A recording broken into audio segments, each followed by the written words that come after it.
진리와 사랑으로 굳세게 이 제목으로 같이 은혜를 나누기를 원합니다. 요즘 한국교회를 보면 좀 걱정이 됩니다. 거의 뭐 가짜뉴스 아니면 유튜브에 완전 현혹된, 미혹된 그런 교회가 되었고, 거의 뭐 좀 한국사 여러 가지 음모론들이 많죠. 아니면 극우 이념들, 어떤 반지성, 그 요람이 마치 한국 교회가 되어버리고 말았어요. 요즘 목회자를 보면서 느끼는 거고, 뭐 여러 이제 목회자들의 어떤 세상 정치를 향한 여러 가지 발언들이 그냥 어떤 그 예언자적인 그런 게 아니고 거의 거짓 선지자와 같은 그런 발언들이에요. 눈먼 목자와 같습니다. 그래서 이런 한국교회 현실, 그러니까 시대를 향한 어떤 진리의 말씀들을, 하나님 말씀을 전해야 되는데 자신의 생각, 자신의 욕심, 자신의 그동안 편견에 사로잡혔던 그 마음, 세상 이념, 극히 또 개인주의적인 그런 말씀들을 선포를 하고 있어요. 반면에 그러면서 순종과 헌신만 이렇게 강조를 하고 있죠. 굉장히 한국 교회 성도들을 굉장히 반지성으로 무지로 몰아가고 있어요. 이게 제대로 된 설교냐? 이게 제대로 된 예배냐? 아닙니다. 예배가 뭔지 설교가 뭔지를 가장 잘 보여주고 있는 게, 말씀하고 있는 게 저는 로마서 말씀이라고 생각합니다. 참여의 기도 시간에 우리 같이 나눴지만 로마서 12장 1절, 이게 우리가 드려야 될 예배 설교의 모습을 보여주고 있어요. 너희 몸을 하나님이 기뻐하시는 거룩한 산 제물로 드리라. 이는 너희가 드릴 영적 예배니라, 이거죠. 너희 몸을 하나님이 제물로 드리는 게 예배죠. 제사죠. 이게 온전한 영적 예배다라고 표현하고 있는데, 자, 문제는 이 영적 예배라는 것을 오해하고 있어요. 뭐가 영적 예배냐, 이걸 오해하고 있어요. 사실 이게 한글 우리 개역 성경인데 번역이 좀 잘못됐어요. 영적이라고 하니까 뭔가, 여러분 어떤 생각합니까? 막 뭔가 신령하고 뭔가 거룩하고 뭔가 영적 체험이 있는, 그게 영적 예배다 생각은 아닙니다. 이 영적이라는 단어를 헬라어로 보게 되면은 로기코스라고 합니다. 로기코스. 여러분 로기코스 하게 되면 생각나는 게 뭡니까? 로고스죠. 로고스. 로고스는 우주의 어떤 당시 이성이나 법칙 같은, 그게 로고스예요. 그러니까 뭐 수학이나 자연과학이나 엄밀한 어떤 그 법칙과 같은 거, 이걸 우리가 로고스라고 이렇게 불렀거든요. 근데 그런 로고스적인 예배를 드리라 해요. 그게 로기코스, 그러니까 영적 예배라는 뜻을 지금 담고 있는 겁니다. 그러니까 이렇게 따지면 영적 예배가 정확한 번역은 뭐가 되어야 돼요? 이게 어떤 질서나 진리, 어떤 이성적인 걸 따라가기 때문에 합당한 예배다. 아니면 이성적 예배가 더 맞습니다. 차라리 그냥 노골적으로 이성적 예배가 더 이 말씀에 적합해요. 생각 없는 예배가 아닙니다. 무조건 순종하는 예배가 아니고 뭔가 뜨거운 감정적인 예배가 아니고 굉장히 이성적 예배가 바로 영적 예배라고 지금 얘기하고 있어요. 이게 진짜라는 겁니다. 그러니까 제가 이제 헬라어를 가르치면서 항상 또 오해하는 것 중 하나가, 모든 언어도 마찬가지입니다. 단어 하나가 모든 걸 결정하지 않아요. 이게 영적이냐 이성적이냐가 그게 결정하는 게 아니고, 단어를 결정하는 건 뭐예요? 문맥입니다. 문맥. 그러니까 영적이라고 해서 여러분 궁금하죠? 영적 예배가 뭐야? 라고 하면 최소한 원어를 모르더라도 여러분이 영적 예배의 뜻을 알 수가 있어요. 어떻게? 2절에 나와 있어요. 로마서 12장 1절을 읽었죠? 2절에 뭐라고 표현되는지 이렇게 되어 있어요. 이 세대를 본받지 말고 오직 마음을 새롭게 함으로 변화를 받아 하나님의 선하시고 기뻐하시고 온전하신 뜻이 무엇인지 분별하라. 이게 영적 예배예요. 그러니까 제가 그래서 이성적이라는 게 더 낫다는 게 뭐예요? 지금 어떤 상황이 발생했어요. 어떤 일이 벌어져서 이게 하나님의 선하시고 기뻐하시고 온전한 뜻인지를 분별해야 되잖아요. 생각해야 돼요, 이거. 머리를 써야 돼요. 그래서 하나님 뜻이면 순종하고 아니면 반대하는 거죠. 이 세대의 가치관이 뭔지를 파악해야 돼요. 지금 문제가 뭔지, 지금 정말 이게 진리인지를 파악할 수 있는 능력이 있어야 돼. 그래야 이 세대를 본받지 않을 거 아니에요. 이 세대를 본받지 말라는 건 뭐예요? 이 세대 악한 영이 아니고 이 세대의 가치관, 그렇죠? 육적인 어떤 욕심들, 그것들 따라가지 말라는 건데, 그거 파악하지 못하면 어떻게 따라가요? 그러니까 생각 있는 예배, 분별력 있는 예배를 얘기하는 겁니다. 그게 너희가, 그러니까 매 순간순간마다 뭐예요? 하나님 뜻이 무엇인가를 판단하는 거예요. 분별하는 거예요. 그리고 순종하는 거예요. 이게 하나님 기뻐하신 우리의 예배고 삶이다라고 말씀하고 있는 거예요, 지금 이게. 설교의 목표는 뭐예요? 설교의 목표는 것은 결국 설교는 의에 대해서, 죄에 대해서, 심판에 대해서 밝히는 거죠. 설교라는 게. 죄가 뭐예요? 죄라는 게 이 세대의 가치관을 밝혀주는 겁니다. 이 세대의 가치관, 이런 가치관, 이것은 안 됩니다 라고 선포하는 게 설교예요. 굉장히 분별력이 요구되는 거죠. 근데 이렇게 분별력 없는 설교는 뭐예요? 그게 잘못하면 어떻게 되죠?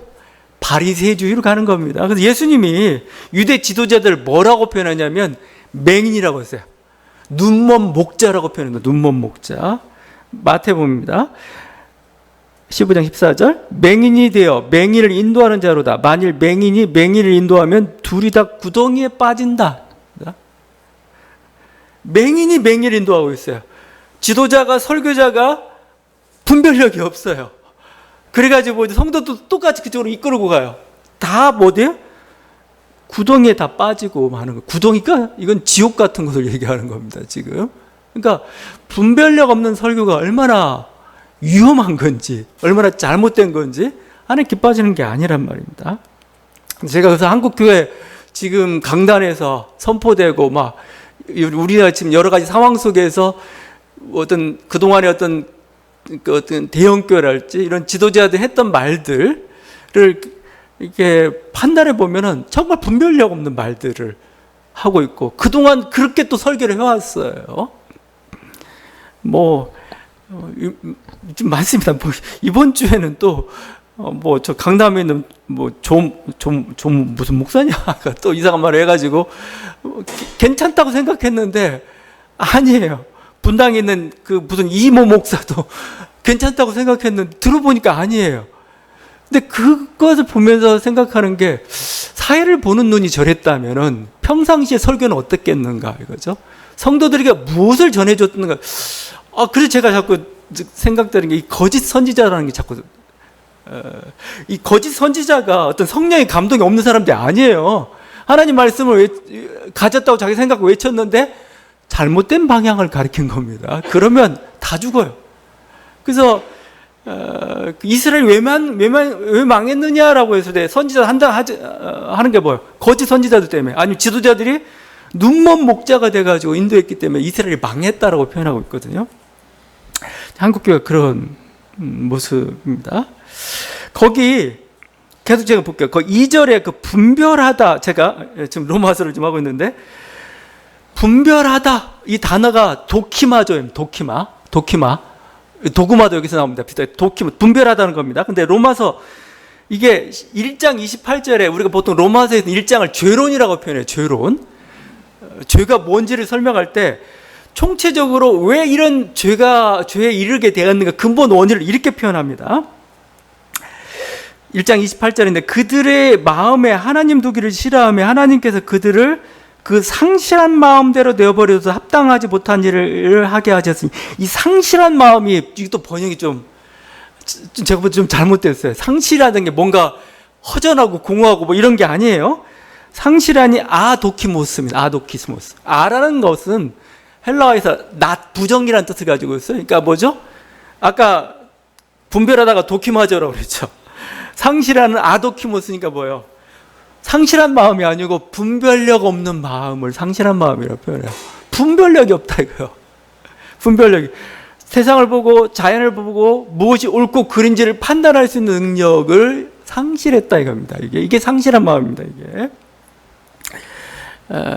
그래서 생각이 없으면 어떻게 돼요? 죄를 범하기 쉽습니다. 그러니까 이 생각하고 분별력 있고 어떻게 보면 이성적 예배가 하나님이 기뻐하십니다. 그 여러분 예배는 뭐요? 정신 똑바로 차리고 들어야 돼요. 이게 저게 하나님 말씀인지를 계속 파악을 해야 됩니다.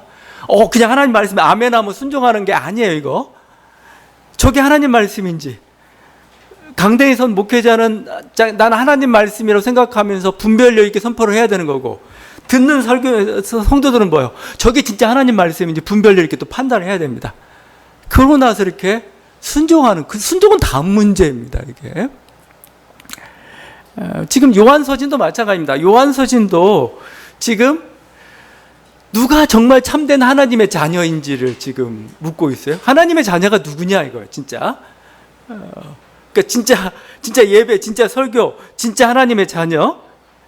그러니까 지금 공동체에서 떨어져 나간 세력이 있고 지금 막 여기 유혹을 받고 있는 세력들이 있습니다. 이들을 위해서 뭐라고 그래요? 그들은 진리의 사람이 아니다라고 표현합니다. 19절이죠. 이로써 우리가 진리에 속한 줄을 알고, 우리는 뭐예요?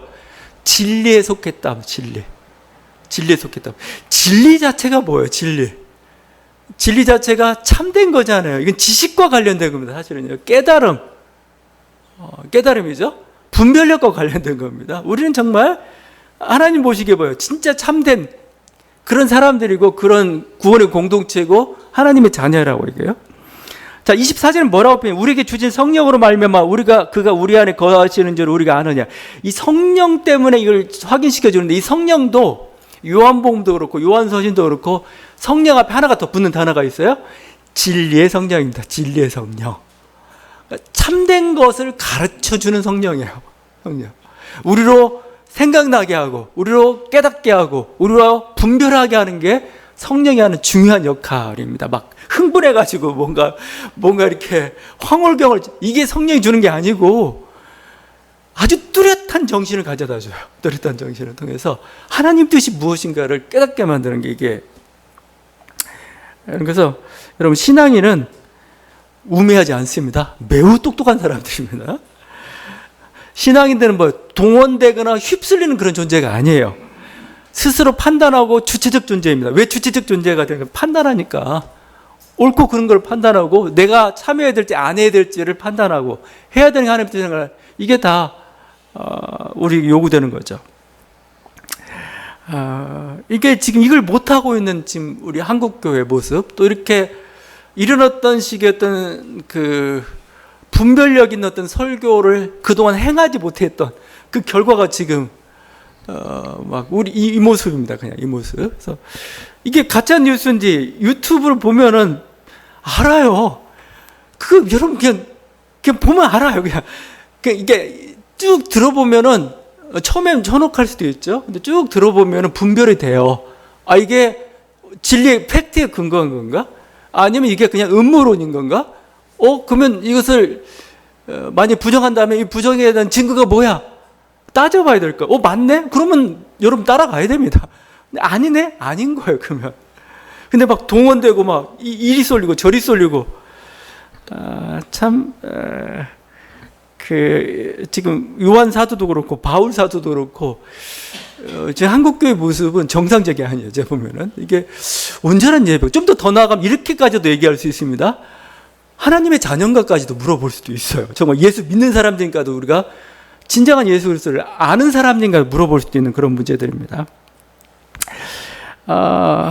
요한은 이런 진리 문제에 대해서 다시 한번 우리가 진리에 서 있을 것을 얘기하면서 이렇게까지 얘기합니다.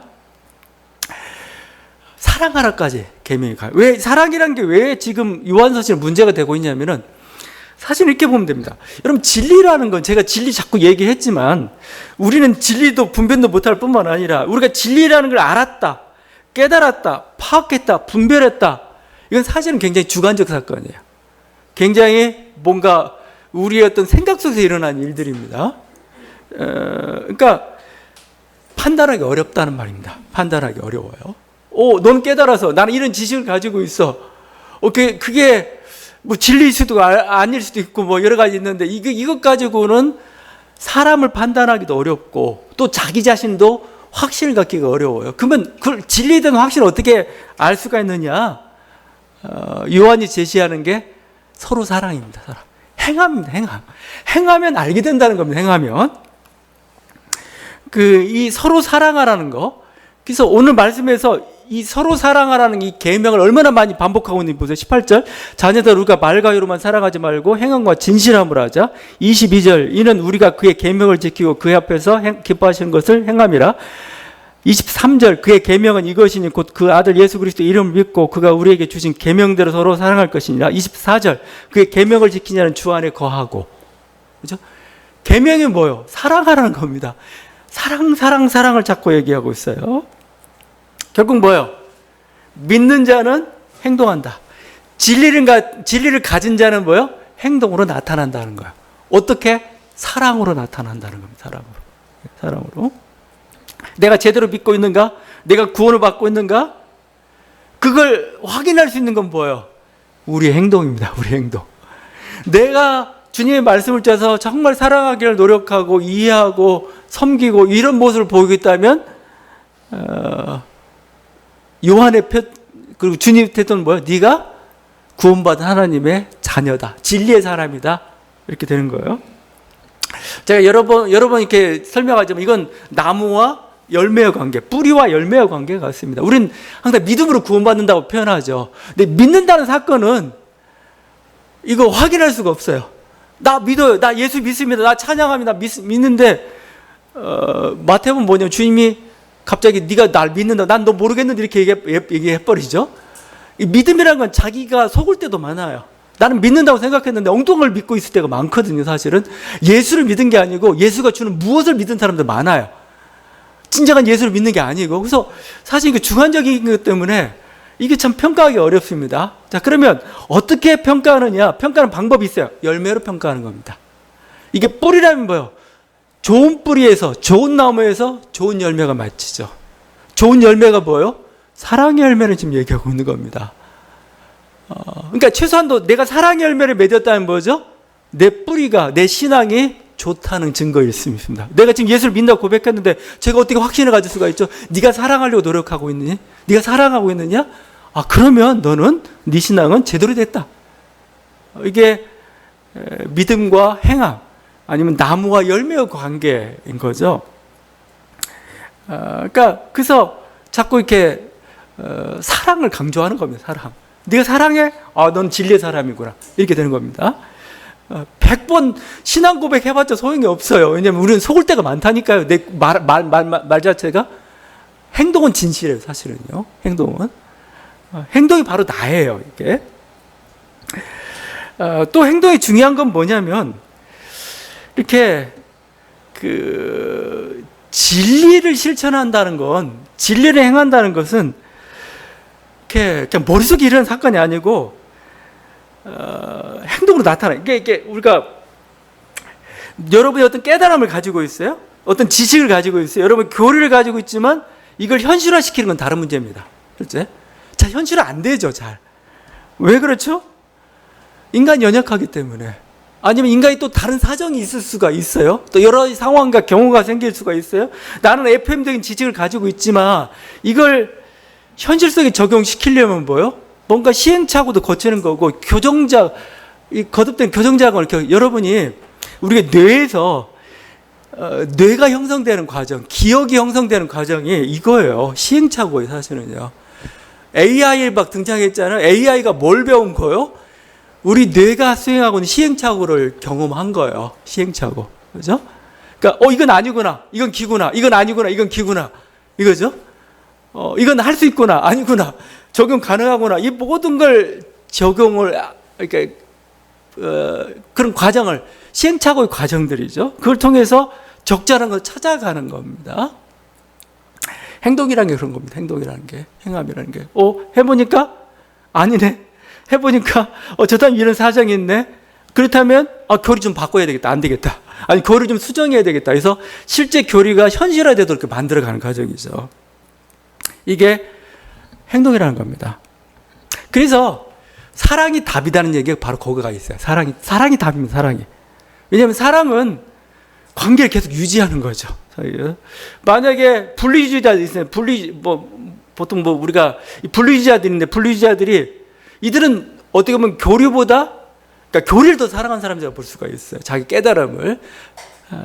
사랑을 더 우선시했다면 이 교리가 언젠가는 자기들이 교리가 수용될 수도 있을 수도 있겠고, 아니면 뭐요? 사랑이 우선되는 거면 교리를 바꿀 수도 있는 겁니다. 아예 안 돼. 안 돼, 이거. 적절하지가 않아. 또, 사랑이 우선된다면 뭐, 어떻게든 답을 찾아가요. 어떻게든 실천해야 되거든요. 어떻게든 이게 이루어져야 돼요. 그러면 뭐요? 열심히 추구하는 거죠. 이게, 그래서 사랑이 답이라는 겁니다, 사랑이. 정확히 똑똑 ABC로 똑똑 떨어진 답은 1, 2, 3도 떨어진 답은 없어요. 뭔가 명확하지 않습니다. 근데 우리가 사랑을 가지고 있다면 우리는 해답을, 길을 찾아낼 수가 있어요. 어떤 꿈이라는 것도 사실은 하나의 사랑이죠. 꿈이라는 것도. 저희 꿈이 있어요? 꿈이라는 것도 어떤 목표를 향한 사랑이라고 볼 수가 있습니다. 근데 도무지 불가능해요. 사랑이 있으면 어떻게 해요? 벽을 부수고라도 가요. 그냥. 담 타고 넘어서라도 가요. 사랑이 중요한 거죠. 근데 머리만 있으면 어떻게? 머리만 있으면 안 가요. 안 가고 판단하고 그냥 포기해버립니다. 그래서 사랑이 답이라는 겁니다. 또 둘 다 답이 있는 거죠.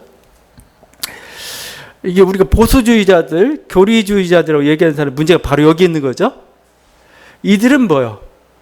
행동하지 않는다는 게 문제가 있습니다. 물론 행동은 하죠. 근데 현실을 직시하지 않아요.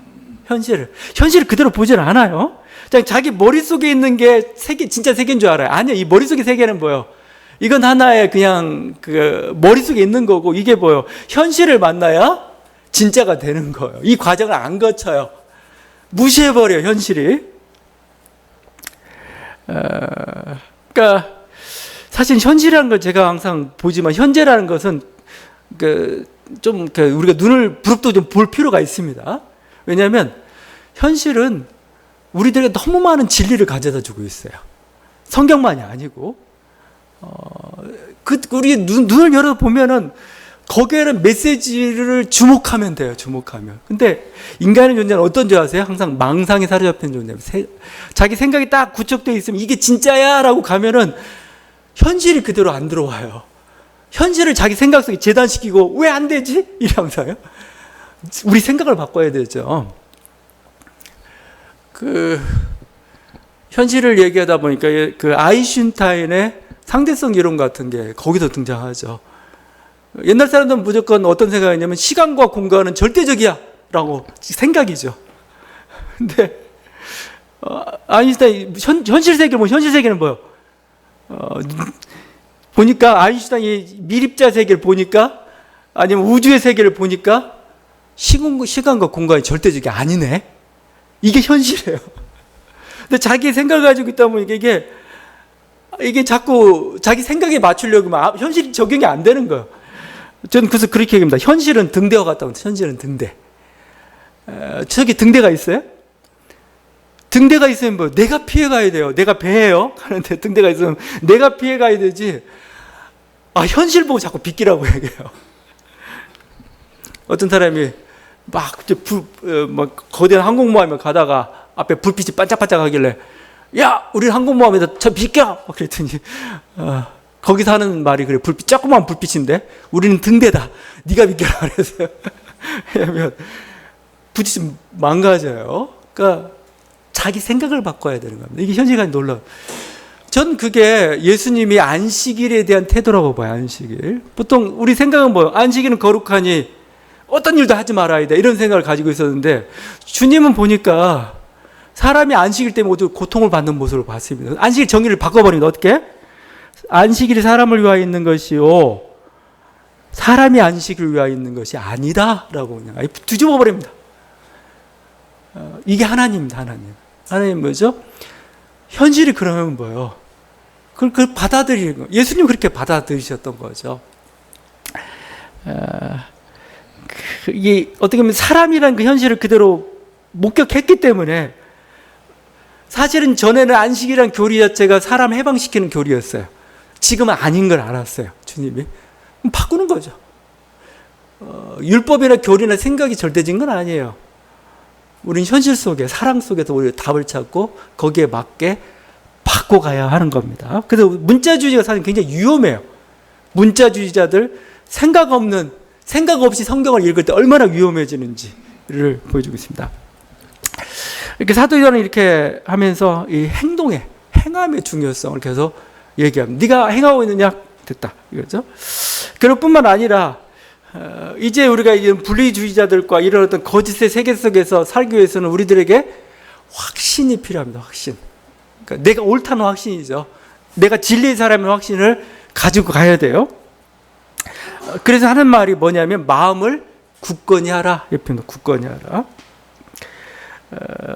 지금 자기 공동체 성도들에게 너희가 진리에 서 있다. 너희가 구원받은 하나님의 자녀임을 확신하라. 거기 있죠. 우리가 진리에 속한 줄 알고 우리 마음을 주 앞에서 굳세게 하리니 19절 21절 우리 마음이 우리를 책망할 것이 없으면 하나님 앞에서 담대함을 얻고 그죠? 이 확신을 가지고 가라는 겁니다. 네가 옳은 거야. 네가 지금 가는 길이 옳아. 물론 이렇게 볼 수 있죠. 그렇지만 항상 문제가 되는 게 또 사람들이 지적하는 게 이거예요. 네가 뭔데요? 네가 뭔데?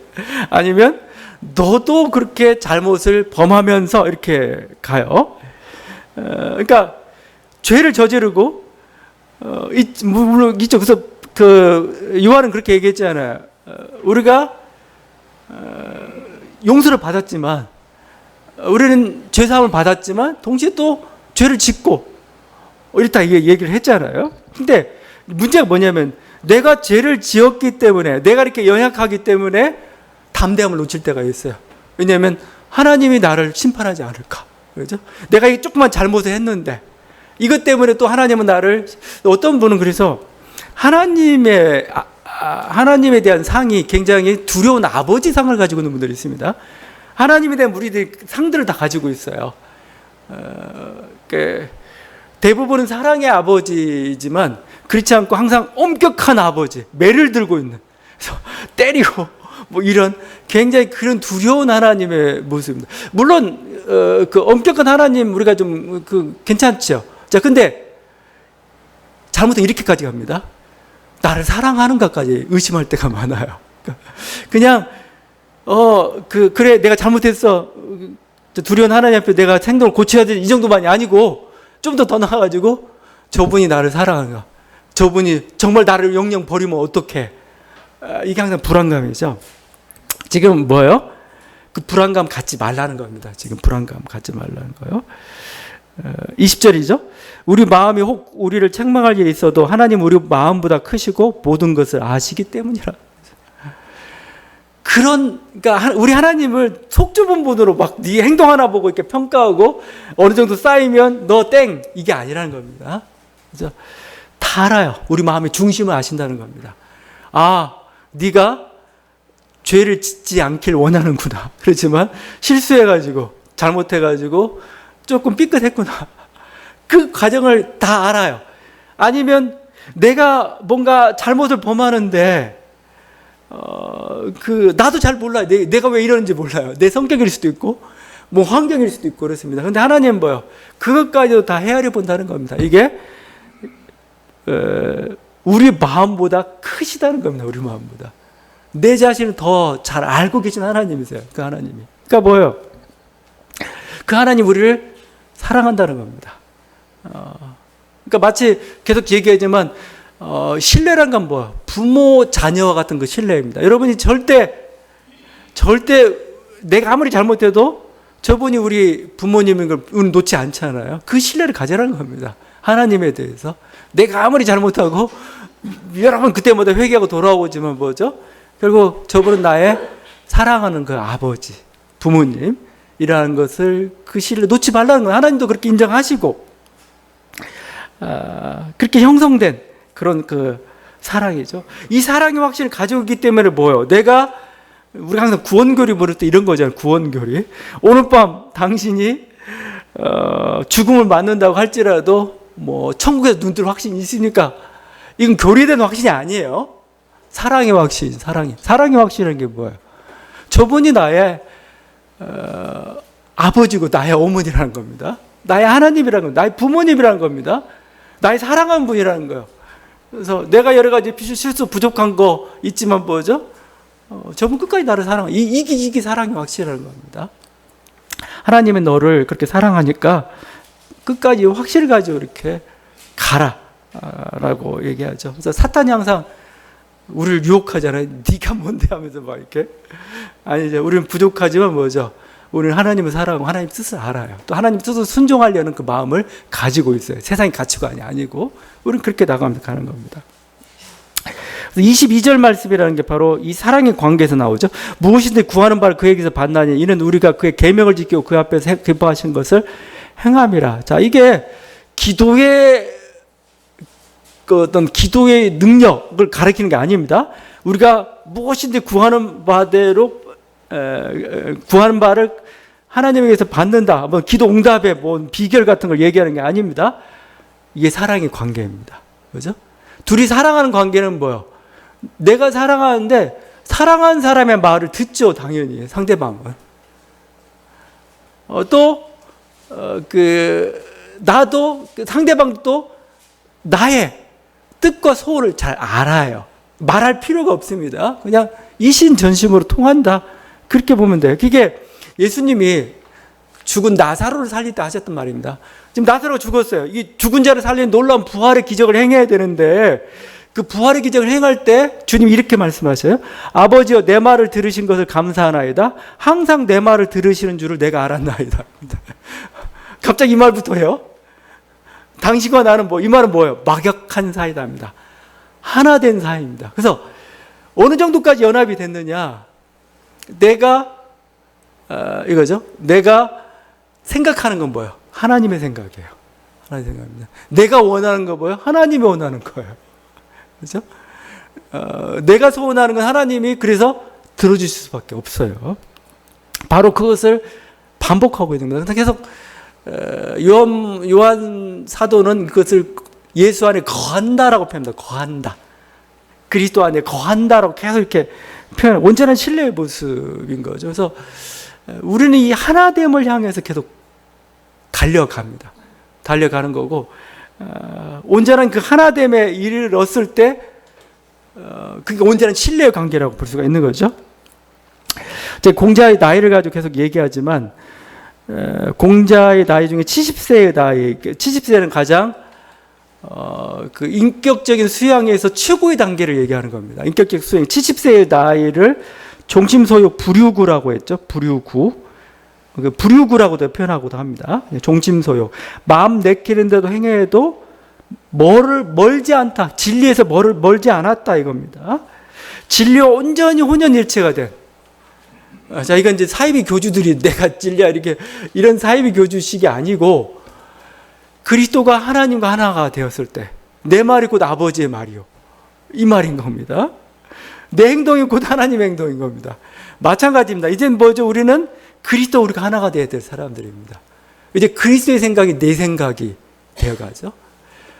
내가 원하는 건 뭐요? 그리스도가 원하는 단계까지 가야 됩니다. 사실은 이게 우리의 어떤 인격의 하나의 목표입니다. 그러니까 그냥 예수 믿고 구원이 아니에요. 예수 믿고 구원 하기 너무 쉬운 거죠. 단순한 거죠. 그건 마치 애가 탄생하는 거나 마찬가지예요. 근데 애가 낳는 게 목적이 아니잖아요. 애가 낳아서 부모와 풍성한 사랑의 교제를 나누면서 장성하게 성장해서 자기 인생을 행복하게 살아가는 것. 이게 목표잖아요. 근데 마치 한국 기독교는 그냥 깐난하게 해서 기뻐하는, 그걸로 땡치는, 그게 우리가 아닙니다. 우린 뭐예요? 그리스도 알아가는 겁니다. 그리스도 닮아가는 거고, 그래서 그리스도 하나가 되어가는 거고, 그랬을 때 뭐죠? 온전한 신뢰가, 그게 온전한 신뢰죠. 연합이고. 그래서 그리스도의 생각이 내 생각이 되고, 내 행동이 바로 그리스도가 원하시는 그게 되는 것. 우리는 그렇게 그리스도를 닮아가고 그리스도를 알아가고 그리스도 향해 달려가는 그런 존재입니다. 이런 은혜가 있는 저와 여러분 되기를 간절히 바랍니다. 기도하시겠습니다.